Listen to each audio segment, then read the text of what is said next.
गत काली ठारू आजी भितरे जगन्नाथ प्रधान गिरफ्तारी पर जो प्रतिक्रिया सब आसबार लगी से संपर्क में आपण को कहबी एवं सबुठारु गुरुत्वपूर्ण कथा पूरा प्रकरण रे जगन्नाथ प्रधान हीरो ना भिलेन भुवनेश्वर बाहर तांकु कम लोक जानी किंतु लाइव टेलीविजन रे बारंबार जगन्नाथ प्रधान गिरफ्तारी संपर्क में जो खबर प्रसारण करागला भुवनेश्वर मीडिया जो ढंग रे घटना को उछाला सारा ओडिशा रे कोण अनुकोण रे जगन्नाथ प्रधान पहुंची गले।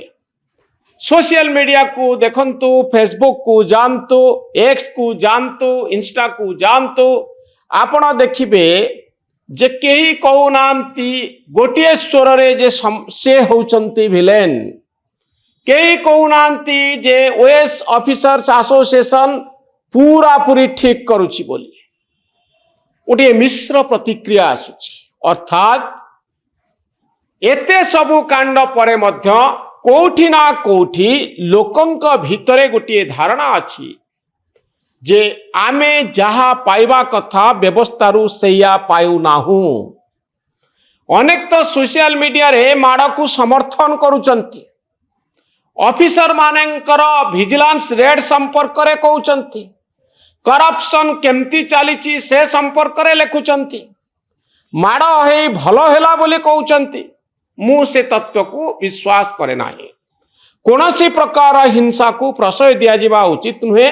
माड़ थियोरी व्यक्तिगत भाव में मु प्रबल विरोधी।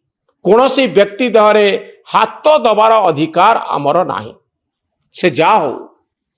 किंतु पब्लिक परसेप्शन कौन एते बड़ माड़ भली घटना घटिला एवं पुलिस गिरफ्त कला 1500 टंका लांच कारबार अभियोग ये पूरा घटना आरंभ होता।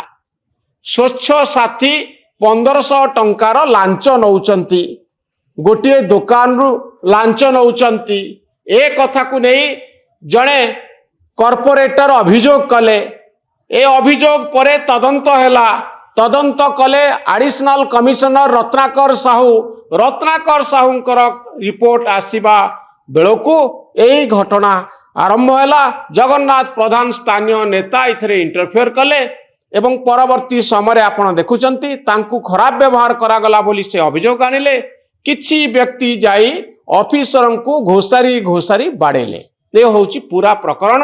1500 टंका लांच कारबार रु मुख्यमंत्री पर्यंत कथा गला। सरकार बदनाम होबा पई जाउथिला। ओएस ऑफिसर माने सारा ओडिशा रे स्ट्राइक कले। जगन्नाथ प्रधान गिरफ हेले। ये होची पूरा प्रकरण। गिरफ हेला परे जो सूचना सब आसुची, जो प्रतिक्रिया सब मिलुची, लोकंकर गोटे व्यवस्था उपरे सरकारी कल उपरे केते अनास्था अछि ताहा साधारण रे आलोचना हबार ए सब सोशल मीडिया रिएक्शन रो जहा सूचना मिलुची। मु भावी पारु नाही जे ऑफिसर को माड़ हैला कहीं एते लोक तांको समर्थन करुचंती जगन्नाथ प्रधान को। कारण लोकंकर राग अछि, लोकंकर अभियोग अछि, लोकंकर क्षोभ अछि। ए कथा को ओएस ऑफिसर्स एसोसिएशन भल भाव में बुझिबा उचित। कहीं कोठी कौन पाई लोकंकर राग ऑफिसर मानक ऊपर अछि। कहीं लोक भावुचंती ऑफिसर माने दुर्नीतिग्रस्त, से माने भूल करुचंती।